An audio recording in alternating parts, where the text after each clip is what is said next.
Okay, so you're thinking about working with a designer, but you don't know how to communicate your vision. Well, have no fear. I am a designer and brand strategist, and I'm going to walk you through some of the best ways that I have taught my clients to communicate with me so we can build the kind of thing that they have, number one, been picturing, but number two, have been dreaming of their entire business lives. But before we dive into that, if you're new here, my name is Hunter Myers. I am the face and mind behind Verdure Design Co., which is a branding agency that helps queer and women-owned businesses who are resisting showing up in their marketing and sales, oftentimes because they feel disconnected from their brand. And together, we wind up creating something that actually feels like them while also making those ideal clients and customers fall in love with their business again. Now, on this channel, we typically treat branding a little bit like dating because both require chemistry, commitment, and a killer first impression.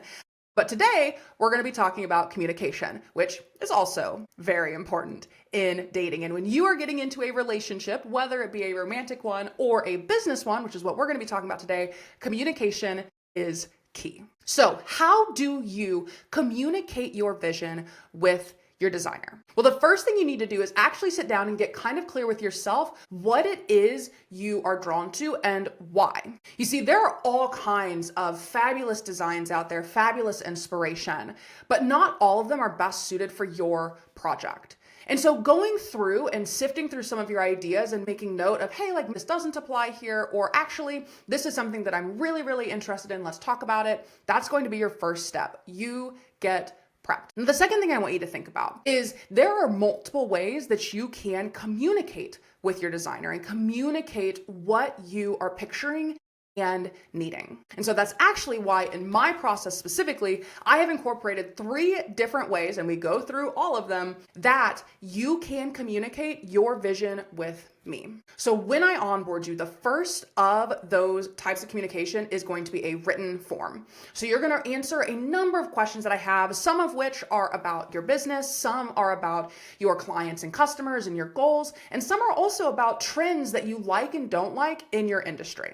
But I'm giving you an opportunity to write out what it is that you have on your mind. And these guided questions are actually going to help you dive into some of the things that you may not have been thinking about when you're pulling together your own inspiration. Number 2, I also provide a visual place for you to share inspiration. I create a collaborative Pinterest board where you can pin anything and everything that you feel inspires you for this project. Now, I do want to caution you, when you are doing something like this and showing this to your designer, make sure that you're making note of what it is that you like and don't like in these visuals that you are sharing. Because oftentimes visuals are very complex, right? And you can be thinking, oh, well, maybe I like the curve of the S in this font, but your designer looks at it and if there's no context, they're like, oh, okay, well, maybe they want a sans serif instead of a serif font. So make sure that you're describing the things that you like and don't like in each of those images.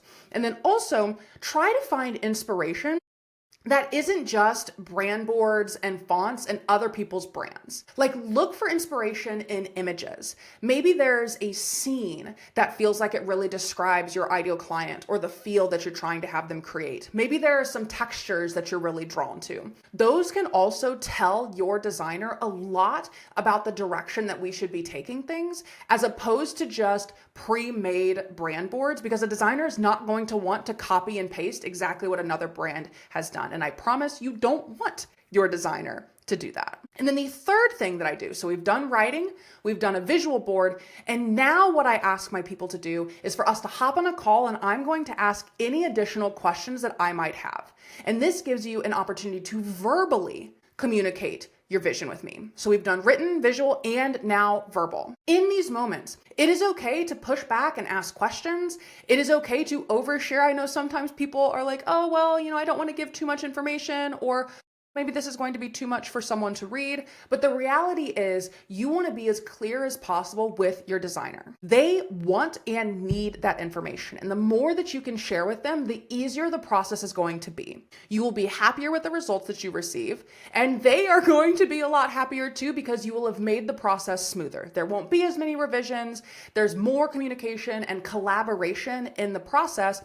And at the end of the day, you're going to get your results that you were wanting in the first place while you hired the person so much faster. Now, the other key piece here in this communication, because sometimes things can be miscommunicated, but that is why the feedback phases of a design process are so important. If your designer delivers something to you and you do not like it, please let your designer know. It is our job as designers and strategists, especially people working with brands in particular, to be able to handle feedback. That is our job. Feedback, adjustments, changes, that collaboration piece. And so make sure that you're speaking up for yourself. Make sure that if there is something that you don't like, you say so. If there's something that you really do like, you're like, oh, actually, this is working, but let's maybe tweak it over here. That is going to make the project so much better for you and your designer. And I promise you are going to get way better results than if you didn't communicate these things. And if you are wanting to work with a designer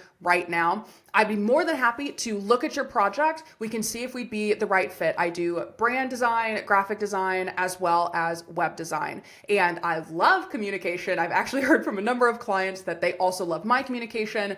And so I would love to help you with something like this. I will put links to everything in the description so you can check it out. But whether you work with me or not, definitely make note of the ways that you can communicate your vision with your designer, because my end goal with all of this is that you get what you are wanting and looking for. And communication, just like in romantic relationships, is super duper important when it comes to your designer.